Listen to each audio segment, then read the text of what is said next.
In my wardrobe, there's a denim jacket. Wasn't made by Levi's or Wrangler. In fact, I've no idea what make it is.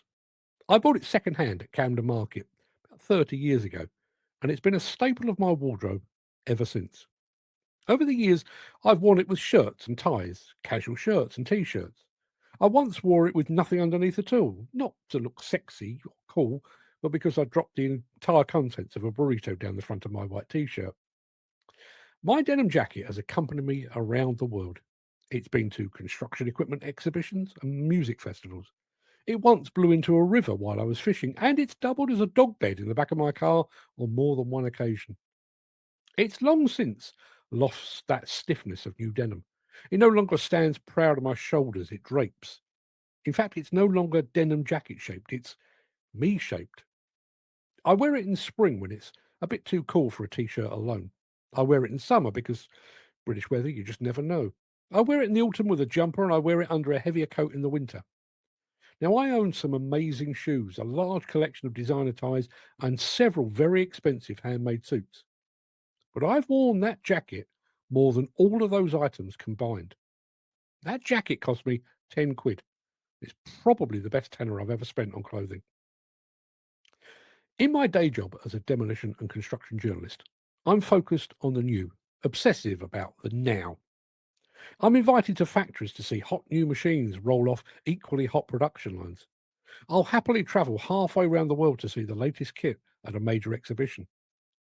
Together with others who do a similar job to me, I get very excited about the next generation of this machine, the Dash 11 version of that machine, and the Series Y of another. I'll report on sleeker designs, fractional reductions in fuel consumption, marginal gains in dig depth and reach, the addition of a restyled cup holder, and the aesthetics of a new engine cover. But then, once that machine has been launched and the R&D team return to their day jobs, I move on. As far as I'm concerned, the story's over, which is insane because the story of that machine is literally just beginning. Now, yes, it looked amazing in those artfully lit manufacturer photos and that carefully choreographed corporate video. In the 10 minutes I was allowed to take it for a spin, it felt powerful, high tech, and it had that unmistakable new cab smell. That machine would have been checked, double checked, and then checked again before throwing the keys to a cynical old journalist like me. The manufacturer would have been determined that I and others saw that machine at its very best. And yet, in many ways, they were showing it at its worst. How much more comfortable will that seat become after a year or two of constant use?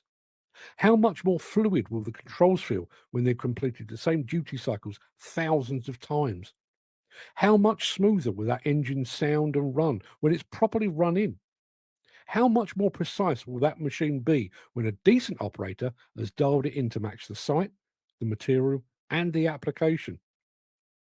That machine looks pristine and impressive when it rolls out of the factory and into the sunlight, but in all likelihood, it will look even better when it's weathered, when time has given it that certain patina that makes vintage equipment just so much more appealing. And this extends way beyond just looks and feel. It reaches into cold hard data and into cold hard cash. When you buy an excavator or a wheel loader or a dozer, you do it at least partly on blind faith. You'll have done your homework, of course. You'll have compared manufacturers and models, run complex calculations on likely owning and operating costs, but you're never entirely sure. With the passage of time comes wisdom and experience. That excavator that seemed expensive at the point of purchase may have long since paid for itself several times over. It might have proved cheap to run, a bit less thirsty than you feared. Spare parts from the manufacturer might have looked worryingly expensive at first, but 5 years later, you spent remarkably little because the machine just doesn't go wrong. Your ownership cost calculations were based on a single working lifetime of 4 years, but on reliability alone, you've kept it for six, and it's just been rebuilt. Now, I paid £10 for my second-hand denim jacket. Even if I'd worn it once and thrown it away, it would have been really good value. But thousands of wears and more than 30 years later, that jacket feels like the deal of a lifetime. And your excavator might just prove to be the same. Might look a little shabby round the edges, slightly faded by time, but looking and performing better than ever. Maybe even earning admiring glances from those who recognise quality and the undeniable beauty of age.